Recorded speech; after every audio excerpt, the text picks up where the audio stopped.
Hello and welcome back to Inky Makes. I am here in my kitchen dining room and I'm currently making little bits and bobs to restock my shop. So Saturday just gone, it's Monday today, Saturday just gone I did the Baltic art car boot fair, and I'm going to give it a little breakdown on how it went. There'll probably be some footage from the day on there. Like, I had really good intentions about, like, I was going to film more, because when I went to Whitby, if anybody else has like watched any of my other videos, I've put one up about my experience of Whitby Goth Fest, where I sold some of my stuff, and so this video is going to be kind of like that. And from the last time I was like, right, what I've learned is I should take more footage. I should try and interact with people more, like other stall holders. And I had all these really good intentions, and it was a deluge on Saturday. It was bucketing it down. It was awful. So at one point I honestly thought I was going to have to just leave. I'd thankfully thought ahead and bought a gazebo like that was waterproof. However, I did not buy the sides for this gazebo, and of course, rain doesn't necessarily fall downwards, so in a straight line, sometimes it's blowing sideways, especially in the north. So there was quite a lot of stuff on my stall got soaked, but thankfully most of my stall was made up of ceramics, and as we know, they are waterproof, so that was a blessing. I felt really sorry for some other people that were on other stalls about. I mean, there was actually a couple who were situated right next door to me and Richard, and they were selling prints, and when they first got there it was spitting a bit, and they were putting, like, they didn't have any sort of gazebo over them, so they were like just covering it with some plastic, and it would come down, cover it over, then it would stop, then they would take it off, and then it would do it again, and then in the finish, we hadn't even opened, we were open from 11 till 4, that was the planned times that we were supposed to be trading, and this couple left before 11, they were just like, nah, we're going. To be fair, they didn't have much to pack up, because they didn't have a gazebo and all that jazz, but it was still, I felt bad for them because it was disappointing, because you still had to pay obviously for your stall. However, later on, I think we just opened and the heavens well and truly opened as well, and it just came down in sheets. And I was like really miserable. I mean, this was just my second market I've ever done, and it was my first one that I've ever done outside. And I was like really hoping, because it was situated in the car park outside, like behind the Baltic art gallery, just on the River Tyne. And I thought, oh, you know, I'll get like a different kind of one moment, sorry about that. I'll probably get a different kind of sort of audience there, because when I was at Gothfest, I mean, it was all different age groups, but I felt like people were there for different things. I feel like people go to a Gothfest maybe for clothing or jewellery, and I had a little bit of jewellery, but I just don't think my stuff was really what people were looking for. I still did pretty well, but anyway, that's by the by. But so yeah, I was really looking forward to this Saturday, and I had Richard with me, and I thought, oh my god, I'll be able to like go around other people's stalls and say hello, and just none of that really happened. A little bit happened right at the very end. I mean, that was the daft thing. It absolutely tipped it down, and eventually, I think it was about 1:30, 2 o'clock, the stewards came round and were like, yeah, we're calling this off because we just don't know how it's going to keep. It kept drying off a bit, and then it was coming down, teaming it down again. And so they called it off. I think it was about 1:30, 2 o'clock, and we were meant to be there till 4. But earlier on the day, I was just ready. Like after that first bout, like where it was really bad. I mean, I'm talking thunder and lightning, really bad. I'm just like a broken record here. I cannot emphasize how bad the weather was. And so yeah, I was really I was quite upset, to be honest. I was like, oh no, like this just didn't feel good at all. And I was really disappointed. And then it must have been about 12 o'clock, like just loads of people just appeared. Like loads and loads of people appeared, and then people were buying stuff, and then it dried off a bit.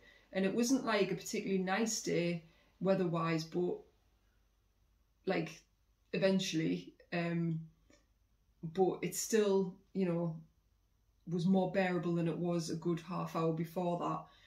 And yeah, so then I was doing really well, and I felt like really good about it then. And I thought, like, I can't help but be a bit like, I've got to try and not let these things get to me too much. Like, I've just got to keep going, because I could have easily have just quit and gone home then. I think if I'd been on the end, like right near the entrance, I probably would have just started packing up and going home, because it was that bad.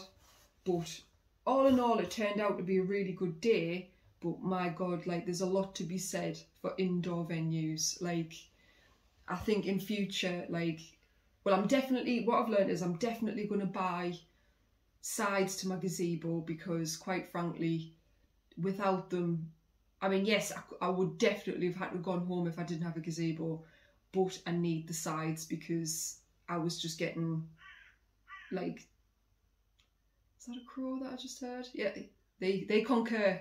It was, yeah, I was just getting drenched still. It was still really bad, even with a roof over us, because of the wind. It was just really windy. And like, obviously I would say to anybody out there, if you're going to be doing outdoor markets, get a gazebo with sides, and also make sure that you buy weights to weight it down. Now, thankfully we had some weights to take with us, but even with them I was like, is this going to be enough? And I was using my car as a windbreaker as well, basically. So definitely make sure that you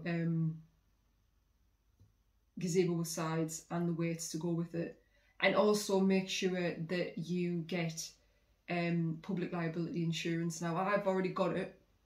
I've got mine through Artist Network, I think it's called, because you've got a membership on there and you can use the forums, and it's like it's a really good tool really for seeking out opportunities, as well as like getting your public liability. And I think I've mentioned that in my Whitby video. So yeah, that was interesting. It was successful, definitely. Like, I sold a lot of stuff. I got so much lovely feedback. Honestly, I could have cried. Like, especially because it was such a dramatic day. It just felt like, honestly, it was like a roller coaster. It was like, on a high, it was like, yay, we're starting the day, this is really exciting. And then the weather like just turned to crap, and it was like, oh my God, this is awful. Like, I thought I was gonna like lose my stock as well at some point, like my prints and that. Like, thankfully they were all like in cellophane, like, which I don't really like using plastic if I can help it. Like, I try to use recycled plastic where I can, because like bubble wrap, that kind of thing's quite expensive, but it's really good for protecting ceramics. So I still end up using it, but it's like third-hand bubble wrap pretty much. But I am glad that I used these cellophane wrap things on my prints, because otherwise they would have been absolutely ruined. and I was only putting out what I needed to put out. Like if anyone wanted to buy something, I was getting something else out of my car. It was quite handy having my car there as well. Like that was, you know, I didn't have to take my stock very far. But yeah, like I would definitely say really consider what the weather's going to be like if you're doing an outdoor event. Don't just wing it and think, oh, it's going to be fine, because the way things are now with global warming, that kind of thing, you just cannot tell what's going to happen. Because like what actually cinched it for me in the finish was, like, we were having such good weather before then, and I was thinking, Ruth, you really, you know, you're bad with heat stroke. Like I wilt like a flower in the sun. Like I'm really bad, like for getting sunstroke. And I thought, well, yeah, I need a covering.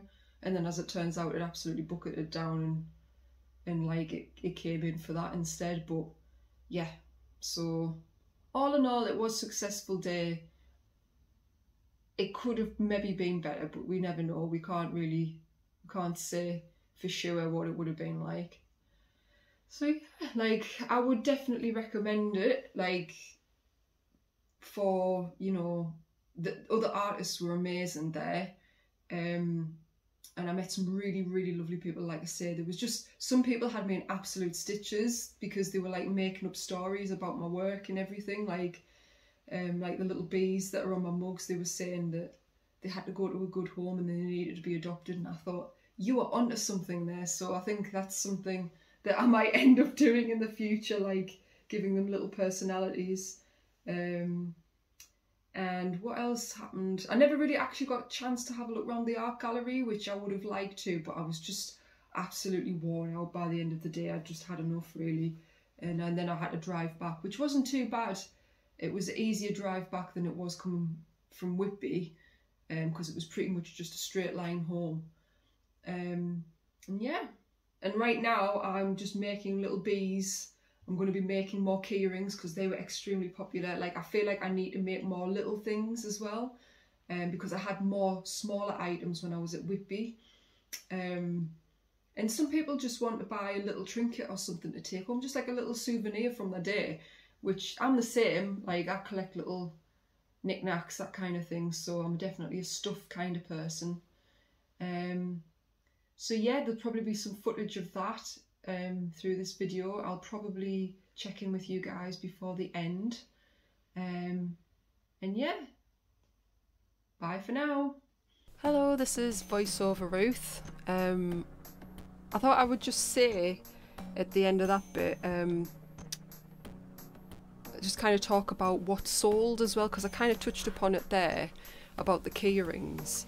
But it was funny because there was a lady that came to the stall and was chatting to us for a while, and she was also an artist, and she made like little bits and pieces, and she'd just recently done like an art fair at a school, and she was saying how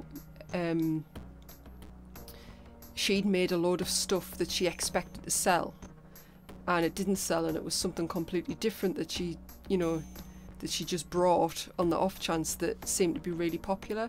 And I've definitely started like seeing patterns and stuff with that kind of thing, and I'd like with Whitby, it was probably more thinking about it,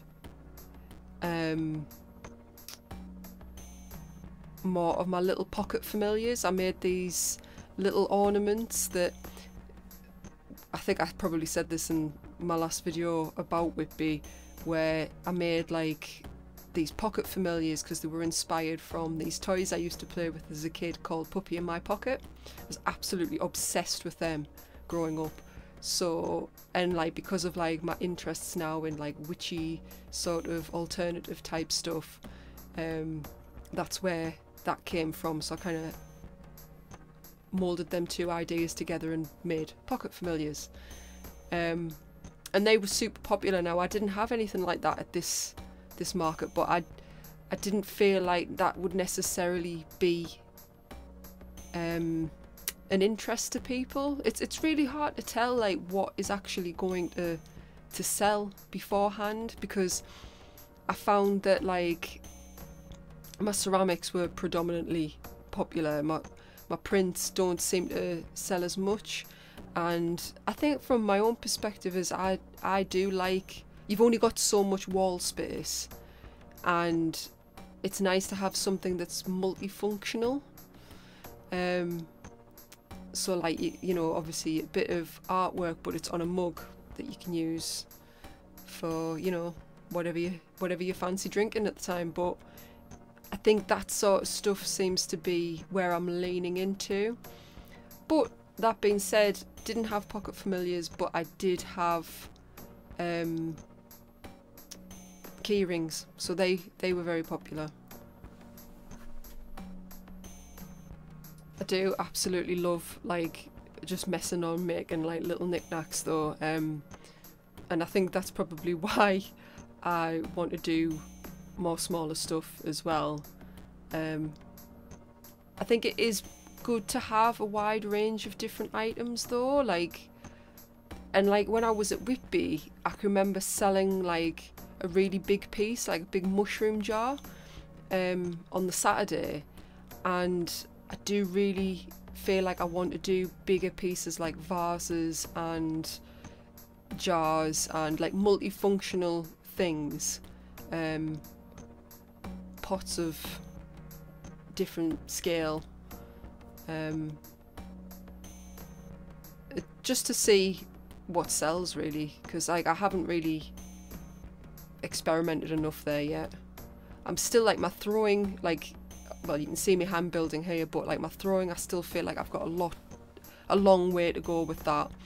I was like recently commenting on another artist's work on YouTube, and I was asking them what they enjoyed doing with their ceramics, and they'd said something, it was Paloma the Peach actually, who'd said it, that she likes all of it but for very different reasons, and like sort of hand building, it's sort of like finding the piece in the clay, if that makes sense, whereas like throwing, you're more concentrating on the technique of throwing. And I would say like I do get different things from it, like I do kind of like with throwing, you can kind of switch your mind off a bit more. Like it almost helps in a weird sort of way, the less you stress about it, like, well, not stress about it, like obviously you don't want to stress about it, but the less you sort of concentrating on what it looks like, the better it goes, I found anyway. Yeah, if I concentrate too hard on what it looks like, I end up cocking it up somehow. So yeah, like two very different kind of techniques. This piece that you're seeing now, making the card holder, because this was born actually from the market that I just did at the Baltic, because the weather was so bad. When I was at Whitby, I just had my business cards like scattered around on the table, like not neat or anything, because I felt like it was more approachable that way, like people were more like less, if it looked like I was being less precious about my business cards, people wouldn't be so hesitant to pick one up and take it away. Whereas like the Baltic, I had to literally stick business cards underneath things, and like with the best will in the world, I was trying to like give people cards when they bought something, but not everybody wants to buy something, and the people that do, I was so sort of like caught up in the moment that I did actually forget, which was a bit of a boo-boo on my part, but never mind. This is why I'm making this business card holder, and hopefully it'll turn out alright. It's pretty chunky, as you can see, but it's drying out in the garage as we speak. And I've like kind of sort of branched out a bit and starting like wanting to do sculptural pieces as well, like non-functional pieces.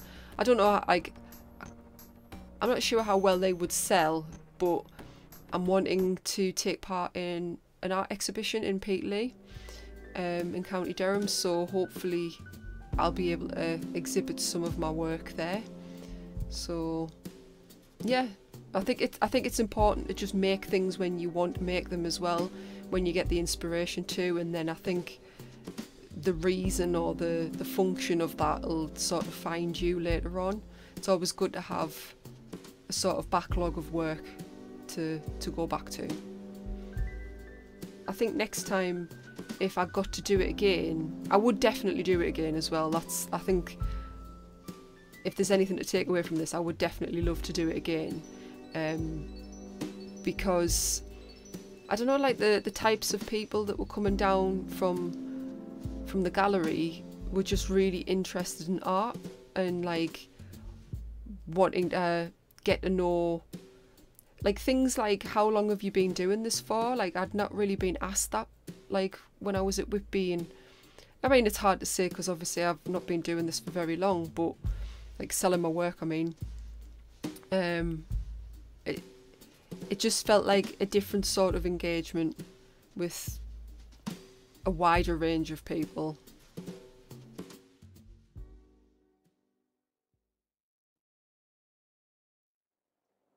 So that is it drying out. It's gone a lot lighter than it was before, and then this just needs to go in the kiln, and then I can paint it, well, glaze it, and all my cards are in there. And the stuff that's up here, I've been commissioned to make one of these little wormy mugs with a little bee on them. So these are just drying out because the weather's been so wet at the minute. It's taken a while for it to sort of go as pale as that other one over there. So yeah, and I've like glazed these. These have got to go in to be fired. They'll get a clear glaze over it as well.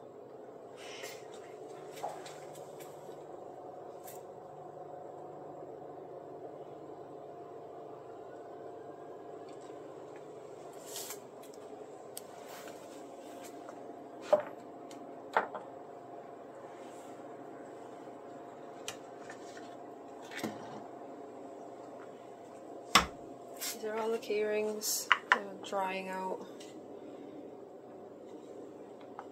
Little bees. Quite chunky, really. So that is probably it for now. Thank you for watching all the way to the end. Please, please, please like and subscribe if you want to. That is, like, I always feel really weird asking people to do that, but I'm still trying to build my channel here, so I'm not going to be too proud about asking that. So if you do want to see more of my videos, please like and subscribe, and I will see you in the next one. Bye!